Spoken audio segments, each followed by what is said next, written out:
Hello, this is Justin Davis, yours truly, with Marijuana Mind, coming at you with my jocular co-host, Cynthia Brewer. Jocular.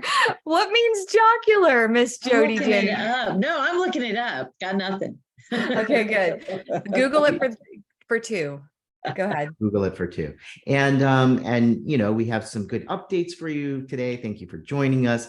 And we also have an incredible guest today. None other than Jodi James, the outlaw. I just want to chime in on one bringing thing. cannabis to the free world and all of the Floridians. Shut up for just a second. I need to say this.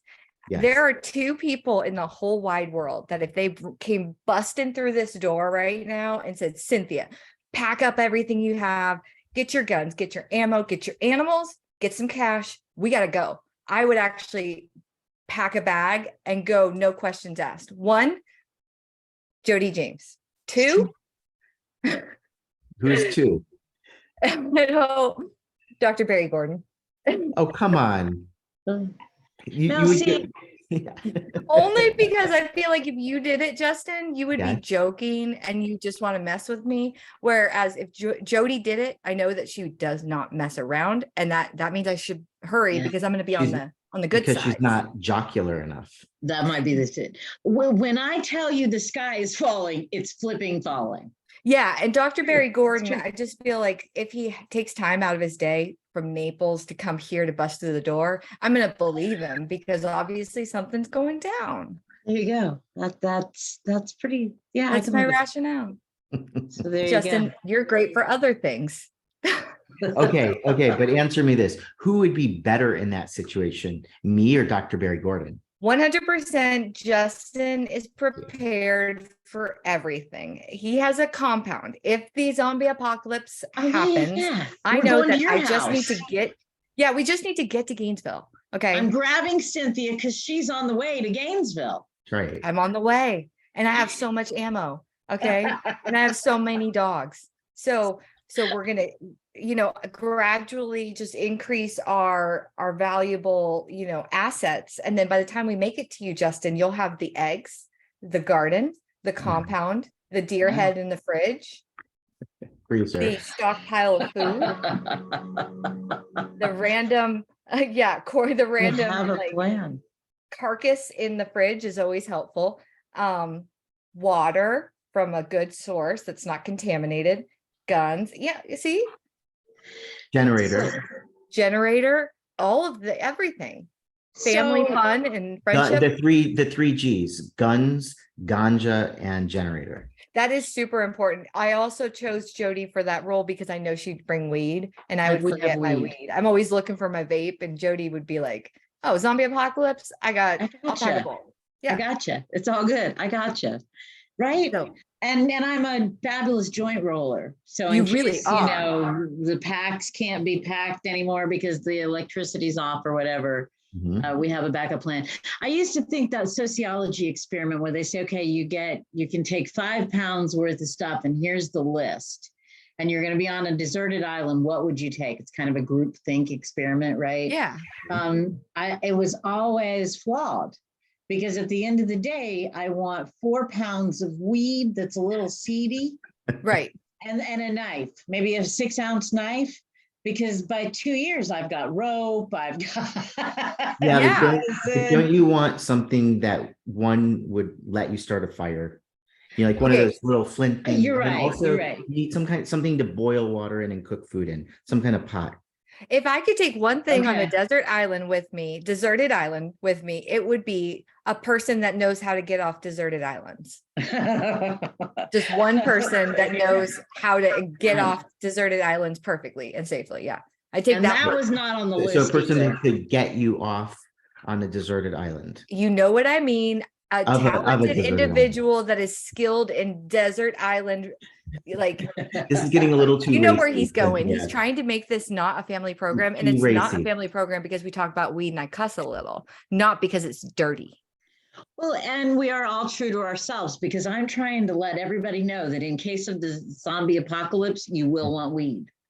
Of course you are. Of course you will. You need to start stockpiling now. Good. Well, I'm thinking clean water. And of course, we know that cannabis is a bioremediator, right? So we want, if we got poison, we want to put the cannabis between us and the water, right? You want We could clean use it to air, treat wounds. right? Yeah. Yeah. But it could be a poultice. It's going to be a nutrition, right? Clean the water. Thank you very much.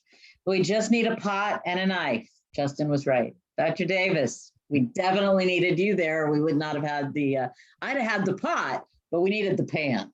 Yeah. I guess he's right. I mean, he makes us think logically and reasonably, where 4 pounds of weed and only 1 pound for a pot and a night. I mean, come on. This is why we have you, Justin. 3.5 Entertainment pounds on of the island. Yeah, I need We're to going to be have her, high and you'll naked have to and afraid entertain us. prove myself. Yeah.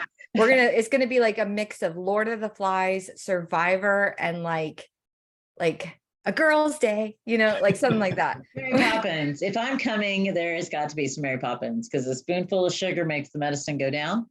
And that's what I have been arguing to lawmakers all along, which Segue is like a mofo. That's it. I love it. You do it so eloquently because we know you're in the shit. We know you know the stuff. And now we want to know the stuff. So tell us what you know. Well, I know that I know that cannabis is good. And typically when somebody asks me what I know, I figure as long as I stick with the basics, I'm usually okay. I know that this is an interesting time to be involved in cannabis policy. I know that if you ask the average person out there, they think that cannabis is legal. What is there left to talk about? I know that there are big gaping holes in people's access and their availability.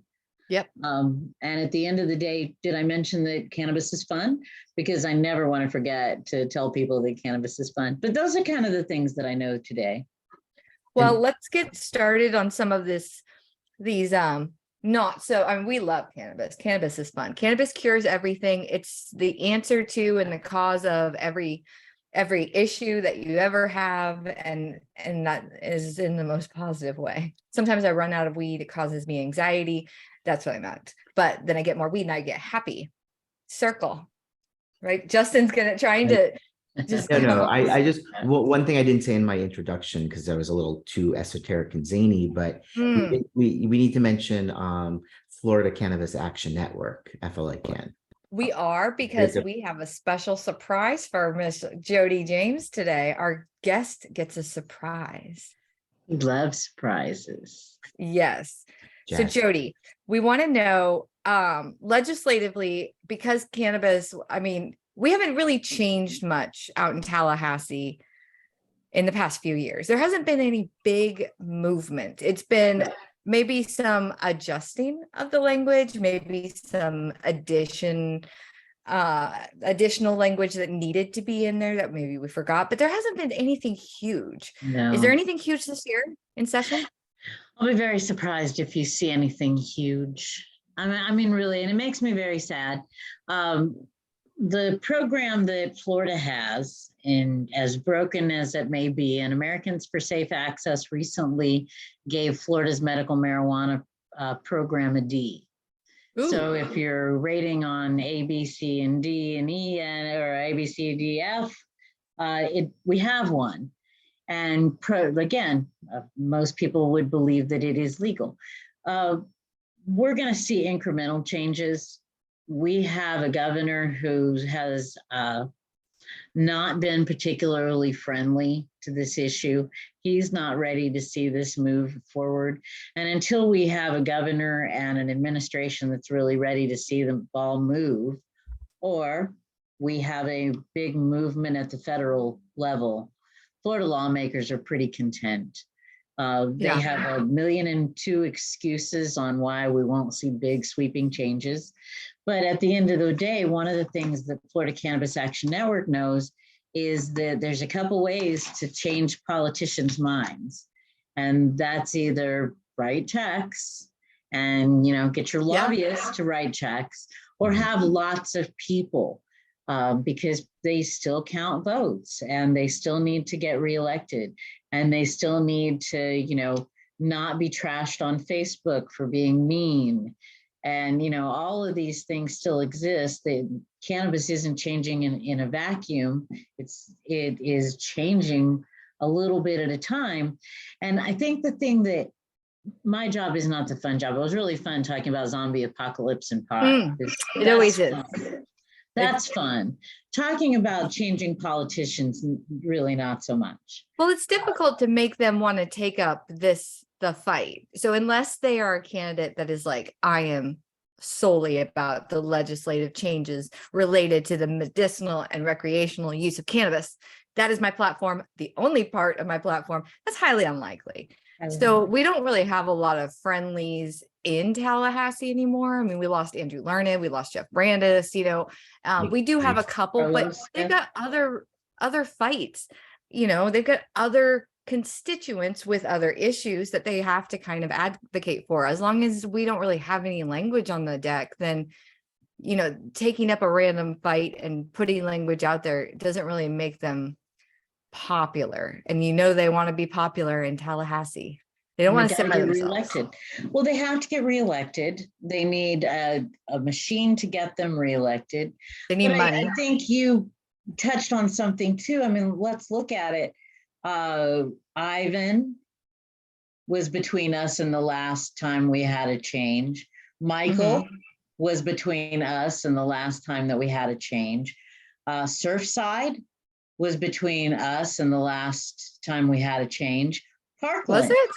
Yeah. Wait, I thought Surfside was 2020. But we haven't had any significant changes in this program since 2017. Yeah. In 5 years. So, they get 60 days to get up there and do something.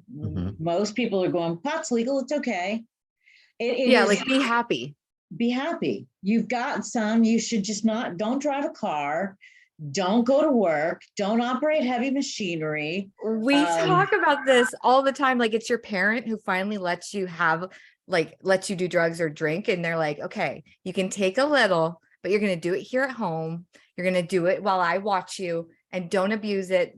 Don't piss me off. Don't ask for more, but you can have a little bit of vodka, with your, at the party. So this was here's your little bit of weed. Don't piss us off. Don't make me regret this decision. And then don't bring up anything else that you want ever. True. That's what it feels like. It feels like we shouldn't be asking for any more favors from the legislators, even though we need a lot, and we have a lot of work to do. So the other thing that kind of happened in the midst of this is the legalization of hemp, right?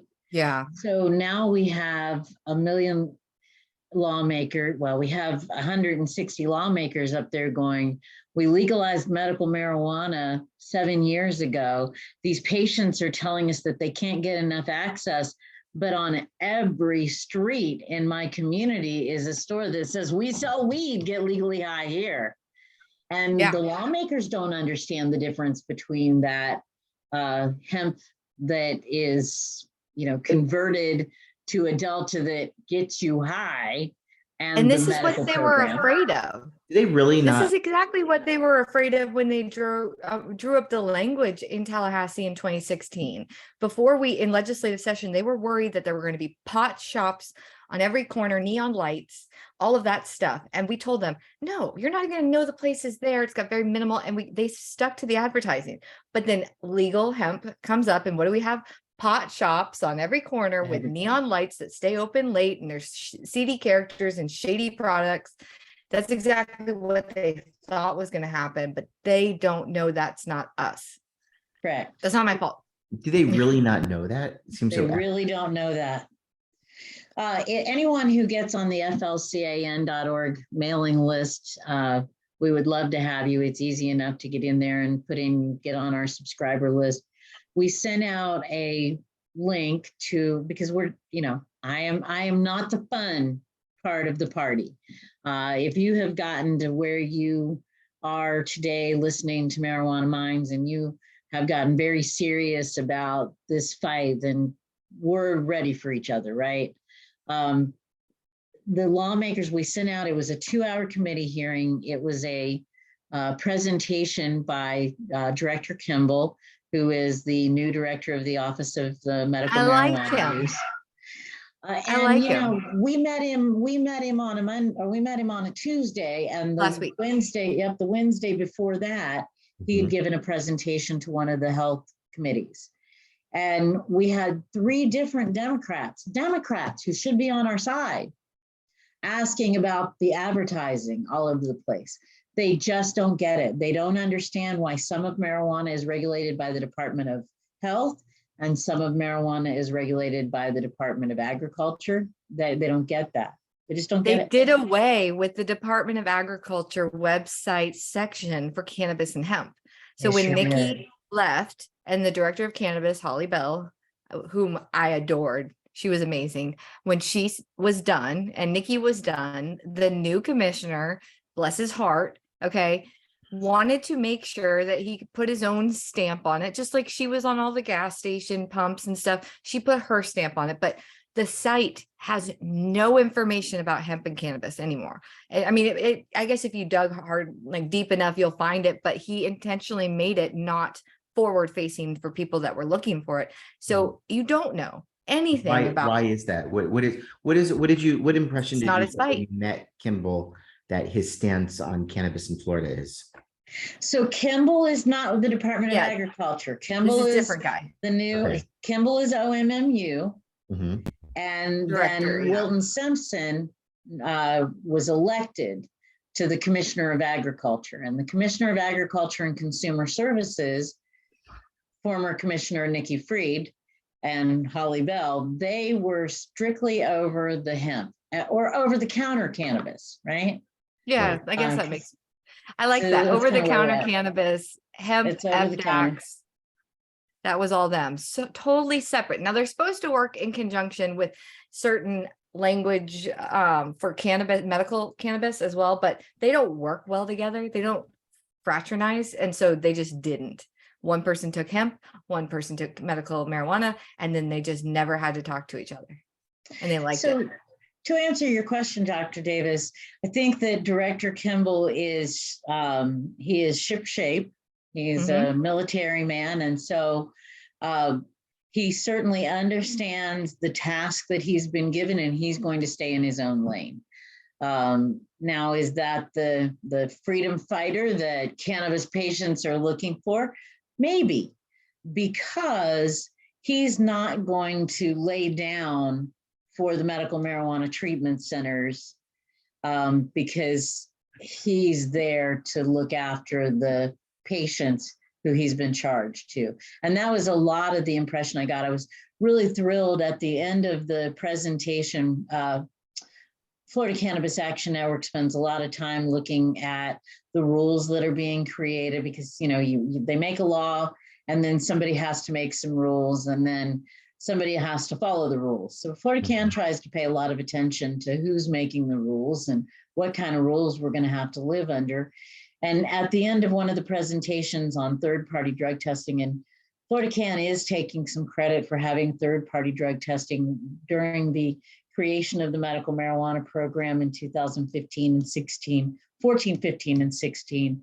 Florida Cannabis Action Network was there talking about prohibiting pesticides, making sure that medical delivery devices were legal and available. You know, people who are new to the program today may not realize that there was a time that their water pipe that is now their medical delivery device would have been paraphernalia and it would have been a criminal charge.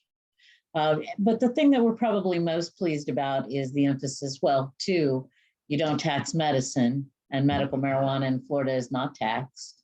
And we were very, very passionate about making sure that we didn't tax medicine. I threatened to get the AARP involved because I figured they would just be thrilled with the idea of Florida starting to tax a medicine. And the other thing that we're really proud of is our third-party testing. And at the end of the third-party testing, we're fans of Kaicha Labs, both basically, and I'm not just saying that because of Cynthia, but anytime that the founder, James, has ever been in a room of regulators, when he starts talking, he's like E.F. Hutton, everybody listens. Yeah, they leaned in. They lean in. So after the presentation and the workshop was finished, and the director of cannabis had a choice on who he wanted to spend his final 10 minutes with, he chose to spend it with the people who were representing the patients and a lab that was talking about doing things the right way. So I think that speaks to his character. There were a lot of people in the room that he could have spoken to, but watching him, this program sucks.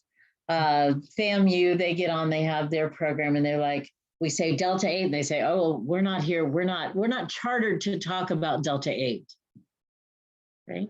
Chartered. Staying in our lane.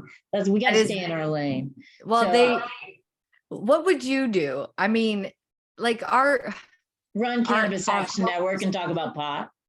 Right. Our hopes for the hemp program were totally different from what it turned into. It turned into garage and kitchen chemistry, people with an oversaturated market getting bored and trying to make money off of something they couldn't make money off of, watching the slow decline and then very rapid decline of a kilo of isolate and a pound of hemp. And it's like, that's the dirty side of the market now.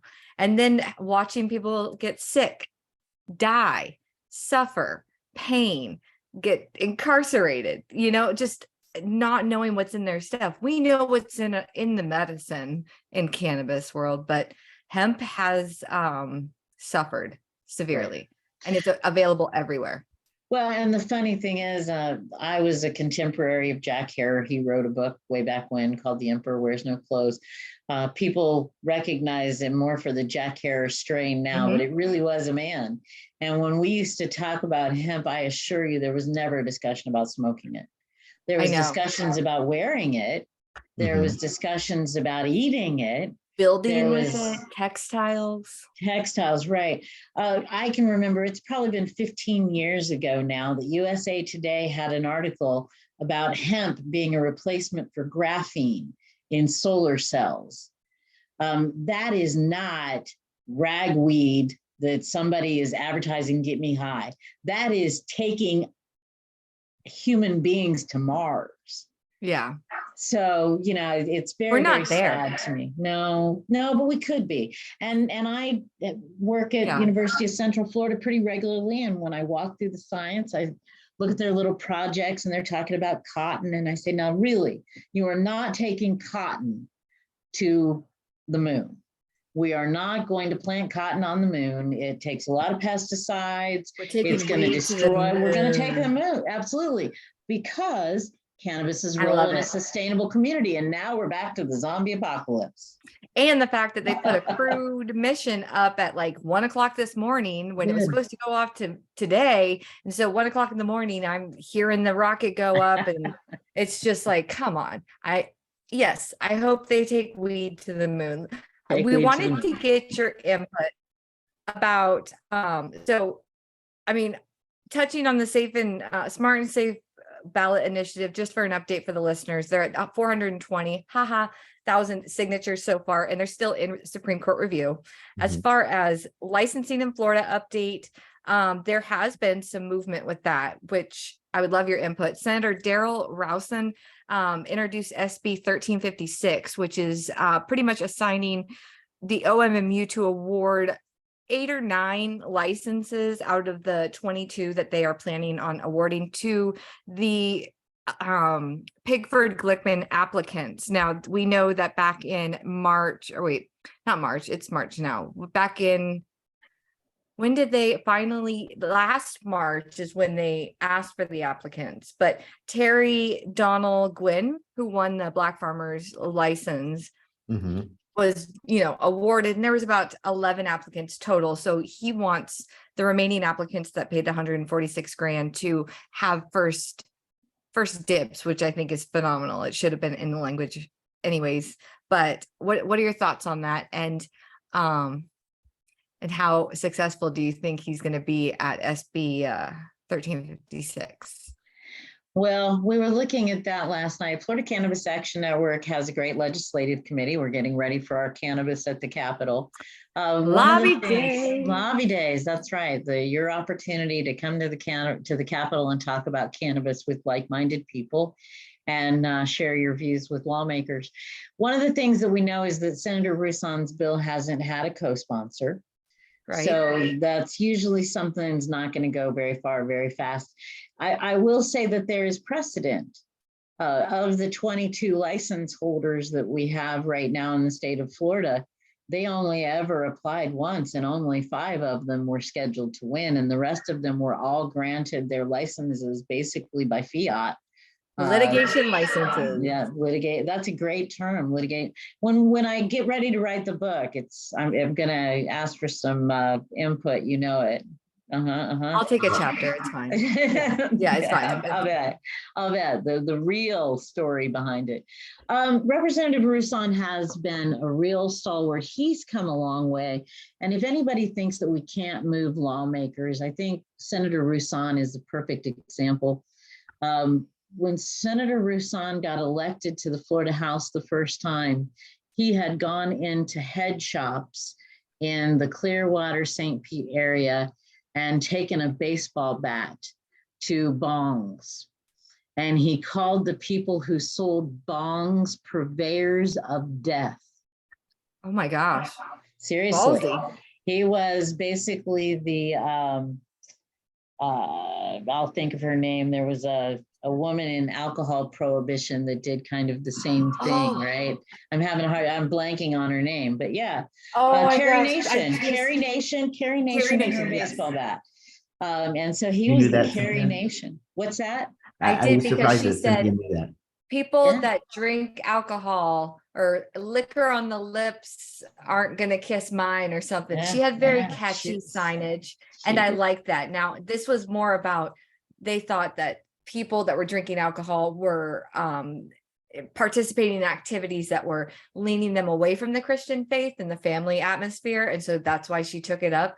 But I like the catchy little, like, liquored lips won't kiss mine. You know, she was all sassy, even though prohibition sucks, but at least she was sassy about it. You know, Martha Madras, and like anybody who's like doing the propaganda stuff, some of these FAU studies and Polytechnic studies, they're going right back to propaganda and BS and putting out bad info. At least she was nice and sassy about it. She's like, you're not going to be kissing my lips if you drink the alcohol. And so that was the cause and effect. Well, and I think that you're right to bring it back to those prohibitionist comments, and we are starting to see it again. The work is not done. We were talking, Florida Cannabis Action Network is a Florida-based organization that is associated with activists all over the country. Cannabis Action Network is a national organization.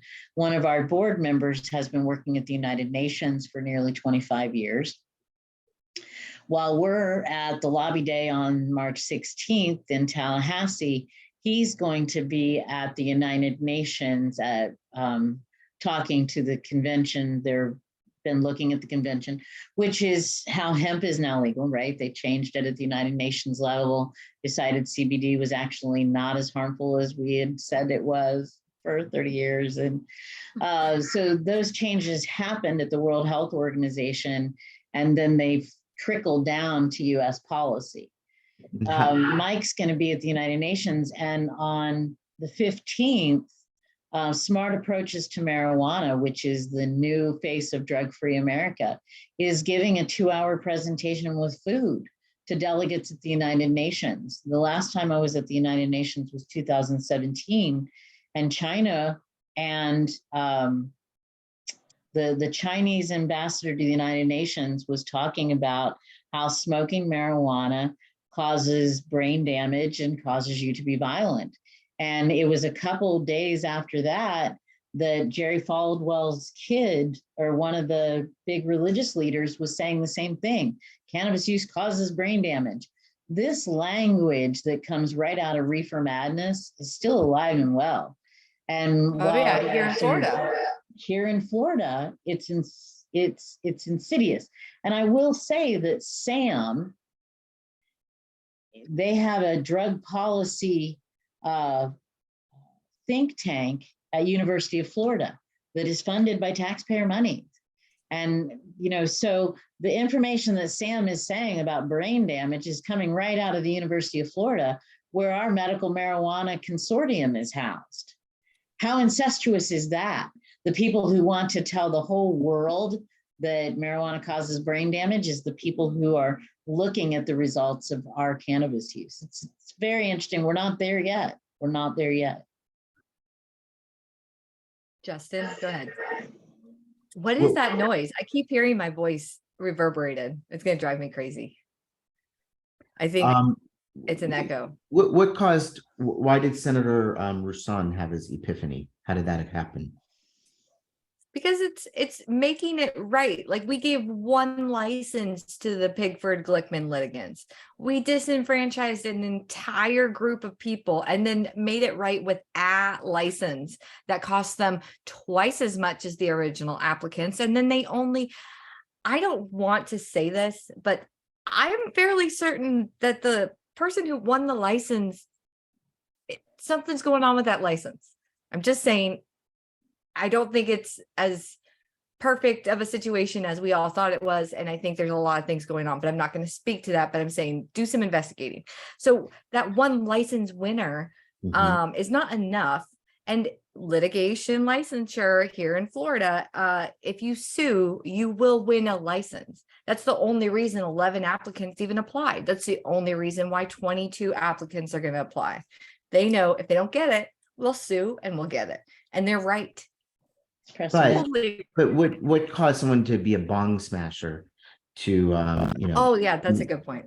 To all of a sudden, an adversary for at least a disenfranchised group in the cannabis So business? a trickle, a constant trickle, a little bit of running water, dripping water can eventually erode away the mountain. Every year, Florida Cannabis Action Network would make sure that we had advocates who were talking to then Representative Rouson. We brought in more people who could communicate with him. I mean, one of the things that you learn about lobbying, I think the first time you learn about lobbying, you learn it as a kid, right? You have a brother. So if you wanted something from mom and dad, you guys would go, no, you go ask them. We'll be more likely to get it if you ask, right? Right? There's always that dynamic. And we did some of that. We figured out who Senator Rouson would be listening to, made sure constituents who felt the same way he did. We were able to validate some of his fears. You're right. These are real things. People having access to some of these drugs can be very dangerous.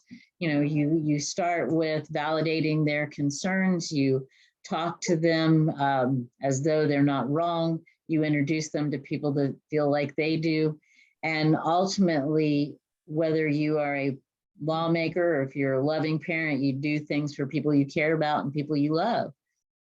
And so I think ultimately what changed the mind of people like Senator Rouson was, in this case, Minorities for Medical Marijuana, because he got to know some other minority people who had had a different experience with drugs and was able to get to know them and like them. Senator Baxley, he likes the little kids. Eric and Raj are like amazing. Fabulous. I mean, the stuff that they've done in Tallahassee, the amount of, I remember Art 420 as being like the first thing I saw on my first trip to Tallahassee, but they definitely know, and they've been fighting the good fight, just like you have for the entire time. Relentless. I did not remember that you were at the Capitol the year that we brought Art 420 to the Capitol. That was pretty fabulous. There a lot longer than everyone remembers. I was just not as vocal as I am now. So now it's like, Jodi, I'm going rogue. I'm clicking my heels all the way up to Jeff Brandis's office without an appointment. Like, I'm going to make things happen. And then before I was like, excuse me, I don't know which group I'm in. Like wearing a sensible pair of nude heels. And now I'm stomping the pavement in the Louboutins. And your ruby slippers. Yeah, nice. Pretty much. I've come so medium to moderately far. Well, when people say, what do you know? I'm like, wow, what I know is there is so much to know about this. Yeah. That's what I know. And I'm ever grateful. Anybody can participate in Cannabis at the Capitol. And I would invite anybody who gets a chance to listen to this. We're still going to be taking participants probably right up to the 13th of this month. So there's still 10, 11 days to make your decision. I don't know when this will get out there. This airs on Saturday, the 4th. Fabulous. So on Saturday, the 4th, you'll still have several days, 5 days, 6 days that you can make your decision. Cannabis at the Capitol is happening. We have a dinner scheduled on March 15th. You were talking about having a gift. I think this is, we're going to be this is a great time to bring it up. because we're going to be doing anybody who wants to come for dinner. If you're going to be in the Tallahassee area on Wednesday, the 15th, you don't have to participate in lobby day. We have a traditional Chinese buffet because you can all find something you like. This is beautiful. Wow. This is our contribution from the marijuana mine. All right. There's so much reverb, but like this, if you want to Clear eyes, you're hilarious. The contents of this stoner gift basket that was designed and manufactured by yours truly are on TikTok. So before I put all of the ingredients together, see Clear Eyes, there's some Takis, Backwoods. There's a watch that also doubles as a grinder. 2 different rolling trays, Marijuana Mine logos. There's Skittles and Backwoods and patches and stickers and books because potheads love to read books. They're more picture books, and I put some sidewalk chalk in there too. Cynthia Brewer, you're a hoot. I'm just saying this basket is what you want to raffle win. So whoever goes, first check the TikTok because there's also a vape pen in there and rolling papers. I did not put any cannabis in there. All right, very good. But there are gummy bears, Skittles, Reese's Pieces, and Flamin' Hot Funyuns because that is the perfect basket for a stoner. And the Marijuana Mind is happy to support FLCAN in the lobby day. So whoever wins this, I want a statement. I want whatever you're feeling at the time that you find out that you won this. I want that documented, and then we share it. I feel anticlimactic, that's fine. TikTok video. Got it. All right. Go to the TikTok to see all the contents and go to FLCAN to get all the info to go win the contents of the basket. Well, there are so many people in Florida who are really interested in what the legislature are doing and how the processes work. And you don't even realize that so many people are nerds, and it warms my heart, right? We were doing our legislative call and the one woman's like, oh yes, and I was doing this all on my own, and I'm so glad to see that that's how I do this because I have my own spreadsheet. Wow, that's fabulous. But you don't have to be that interested in it to enjoy yourself. We believe that, if you are a caregiver, if you are a patient, if you are working in the industry, you have some pretty unique information. And, Dr. Davis said, really, the lawmakers don't understand the difference between this program that is so tightly regulated that you can't advertise and you can't, and this program, nope, they don't. They see legal weed and they say, what did we do? And it's really what they didn't do. Because if they had legalized marijuana, if they had given people back the plant 10 years ago, 20 years ago, 30 years ago, you wouldn't have this, because really most people that want to be in the cannabis business would be fine with being legitimate. Not all of them. So what's going on with the is it the safe and make it safe, make it legal bill? Is that what it's called? The True Leaf sponsored. The Smart and Safe. Smart and safe. We like to make it legal Florida because of the word MILF. We didn't really like the language. We just liked having to vote for something called MILF. So you're mixing the two. Smart and Safe Florida is truly a ballot initiative. Yeah. The 420,000 signatures as of the other day. So how are you feeling about the chances of that, being in the know up in the Capitol?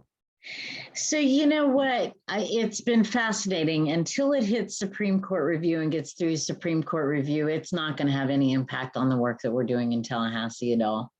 We are seeing. And why is that? Well, I think the Republicans aren't taking it quite as seriously as they might otherwise. And again, things have to boil up to rise to the attention too, right?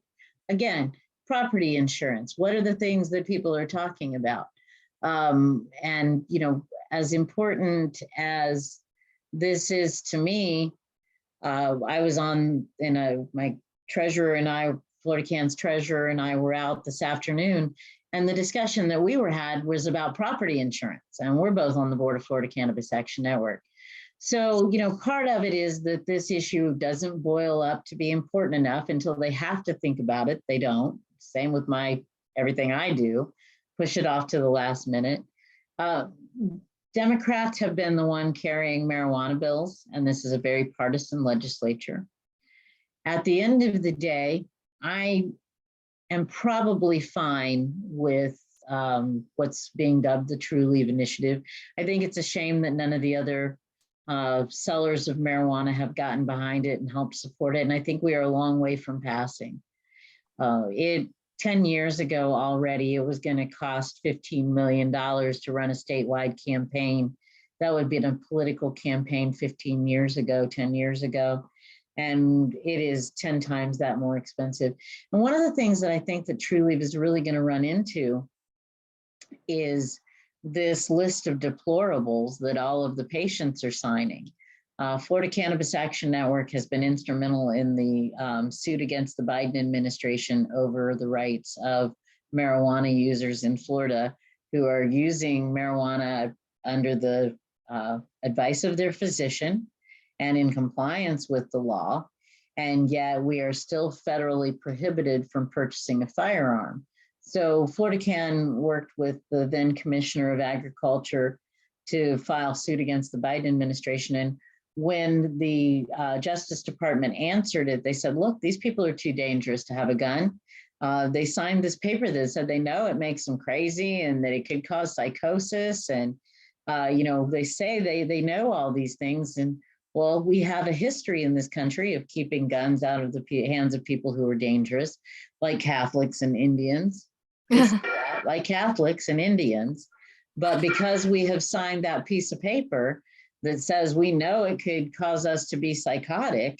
Now, we signed it under duress. Most people that sign it don't believe it, but you signed it. One of the doctors that I work with had to give a deposition over a workman's comp injury, and they don't want to pay out. The person knew that he should not be operating machinery because the person signed that piece of paper that says you're dangerous. So we're in the process of spending some energy to challenge those kinds of statements that go back to that propaganda. But the more people who are saying, yes, I understand that that's the truth, the more it becomes the truth, whether it ever was. I take strong issue with that. Okay. Because one, if the law states that there has to be a consent form signed, yes. and the OMMU says it has to be this particular one. It has to be verbatim, the one that we produce for you. And if you don't sign that as a patient, you cannot enter the cannabis program. And if you as a provider don't give it to your patient and actually have them sign it in front of you, which is a whole nother ridiculous issue, then you cannot be a physician, or you can't, write them orders or certify them. But no one, first of all, who even wrote this? Who put it together? What evidence? Did they have any collaboration with other physicians, with patients? I don't think so. I think it was done under the cover of night, under the Emergency Act. And we, and sometimes patients ask me, they're like, what is this? Do I have to sign it? I don't agree with it. My answer to them is, well, there's nothing on this form that says you agree with it. You're signing that, because actually at the end of the statement, it says, this has been explained to me by the doctor. And no, you're signing that I've explained it to you, that you've seen this, not that you agree with it. Nothing on here says that I agree with this or it's accurate. So I don't. I signature witness that I did go through it with my physician. I saw the piece of paper and the propaganda printed on it, and I will sign it because that's how I get the weed. That's how Because if I get the don't weed. sign that I saw this propaganda paperwork, then everyone gets in trouble and I don't get any weed. You, So you have to I sign it. thought, You have no I option. thought they just wanted me Absolutely. to witness their bullshit nightmare, like And, propaganda machine. and we have to give it to you. We have no choice but to Witnessed. give it to you, and you have no choice but to sign it if you want to be in the cannabis program as the Right. physician or the patient. And we didn't have any say in writing this, so they're basically telling us like a little parrot or monkey to do this. We have to do it. And then saying, oh, you admitted this because we made you sign this under duress. and you had, and, I it's like was unmedicated at the time in which I signed because I was trying to get the weed. So I'm more in my state of mind when I'm medicated. And yes, I was under duress. I was suffering severely from PTSD at the time, which now has been cured by cannabis temporarily until the next hour or so. But I if was you gonna said, say, if if you said it's I'm not going to cured, sign you- it, then you won't be Temporarily. able to get cannabis. I'm sorry, I can't let you have access to cannabis if you don't sign this because the state mandated that you sign this. Right. But on it, it only says that you understand that the physician has explained it to you. That's all that it says. It kind of feels like the people that are pushing the nightmare propaganda are Mhm. 2 steps ahead of us. Like we think that we got somewhere, we think that we're making progress, and then we find out through this Biden language that you were, talking to them about that, hey, your people, you pot smoking people, you guys already admitted to knowing that it was going to make you go crazy because you signed all these documents. So that's why we can't let you buy guns, because you're cool with going crazy. So it's like that happened so long ago. The Biden stuff happened recently. It's like they're 2 steps ahead and they're working in conjunction constantly to keep us from doing anything. We are blacklisted. I mean, what would a Scarlet consent letter. form for using alcohol or tobacco look like? That doesn't even have medicinal properties. Right. Right. I don't sign a consent form to use like birth control. They I don't bought even tell me some of the side Claritin D. effects. I bought Claritin D today, and I had to sign a consent form. You did? Yeah. Because of the, Yeah. because of the pseudoephedrine. Pseudoephedrine, right. But no Right. other, like, I understand when you pick up a prescription at a pharmacy, they make you like sign for it, or like, there is some sort of like waiver. But at the same time, like, I didn't know that if I was going to pick up a prescription for, I don't know, blood pressure meds or something, that I wouldn't be able to buy a gun. That would be weird. Even if you picked up prescriptions for something that's psychoactive, whether we're talking about, like in the psychoactivity of an opiate or benzodiazepine, or we'll we're say talking a about pain reliever. Seroquel, an antipsychotic. A temporary pain reliever, because I had a horrible like surgery and it was in a lot of pain, and you wrote me a prescription for a pain reliever because you're my physician, whatever, and I go and fill it. Am I agreeing that while I'm temporarily on that pain reliever, that like the same No. situation? And No, it doesn't matter if it's temporary or permanent. I just don't. Right? You're not allowed to no, there's no issue with that. It's not even a question. And then they Right. make the MMTCs have to have, so, typically when I go to see my doctor and he's going to put me on a new class of medication, we're going to have a discussion, and that doctor, if they are a good doctor, is going to look at my history, and they're going to help me to understand what the side effects might be and how it's going to interact with other medicine, which is why you want marijuana under the care of a physician if someone is treating a complex condition. At this point, by inserting this list of deplorables, because it didn't work for Hillary Clinton, I'm going to see if it works for me. This 8 pages that we're signing is a list of deplorables. And it even says, it may cause seizures, it may, but then if you look at the thank you, website, it talks about the efficacy of cannabis and seizures. So it even contradicts itself. These kind of things are happening in our program. Cannabis Action Network is there watching the little details so that the rest of you folks can go out and have some fun. I feel like we don't say thank you enough You for do. the work that you guys do.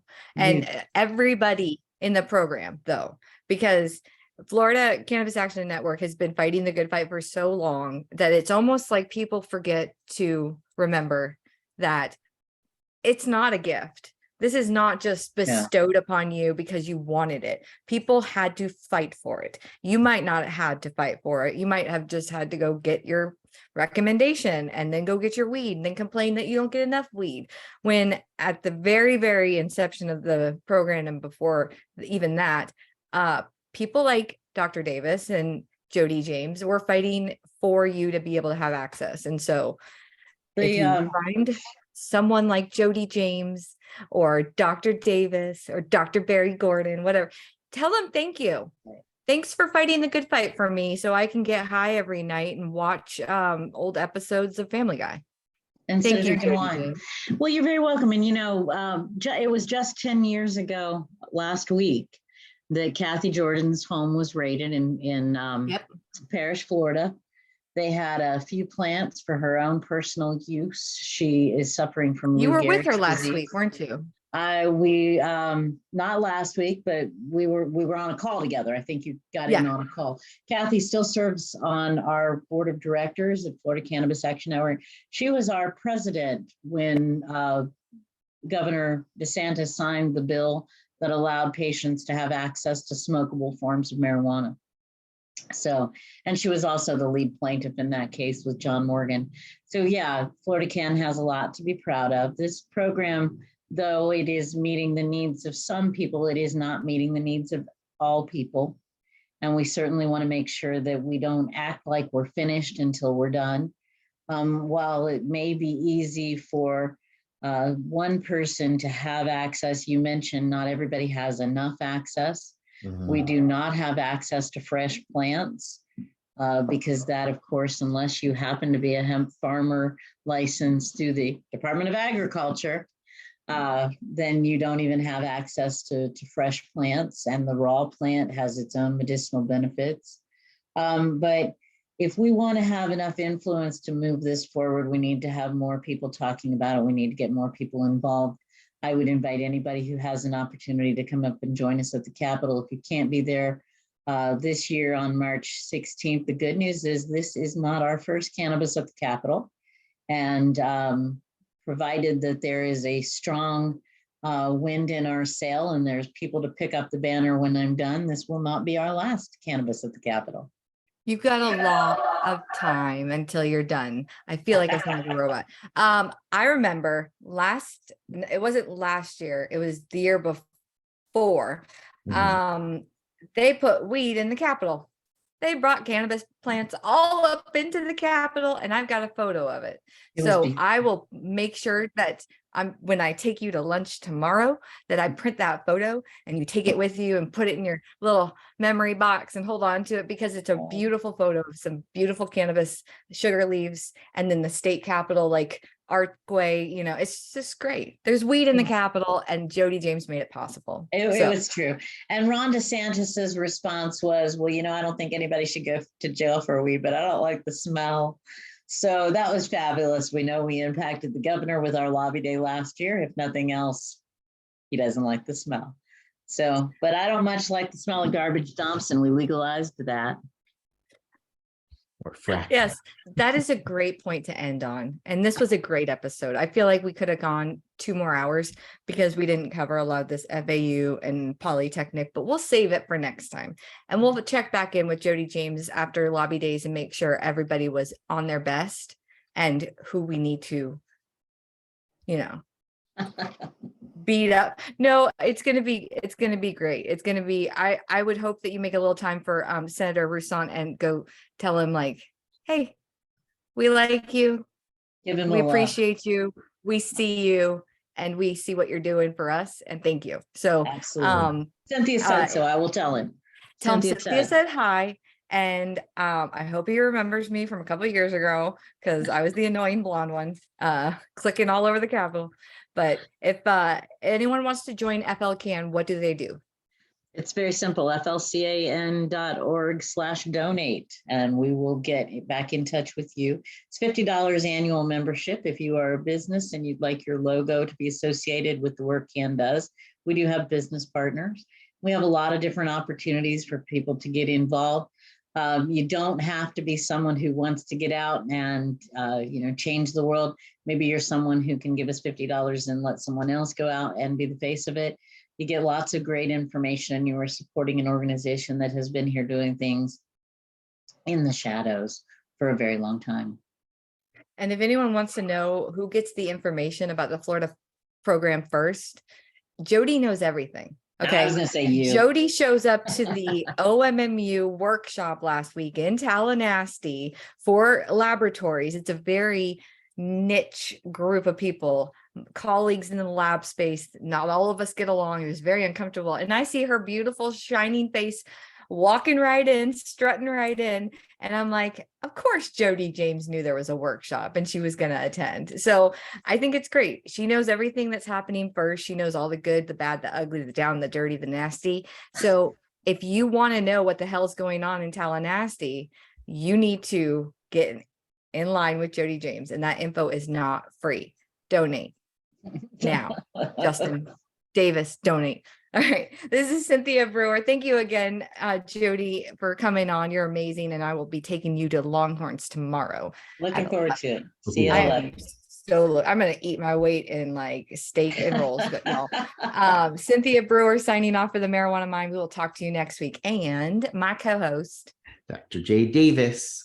Jay Thank you again. Thank you for all you do. And I'm not talking to you, Cynthia, of course. I'm talking to Jodi James. Just kidding. I'm also talking to you. Love y'all. And join us next week on Marijuana Mind. Another great guest.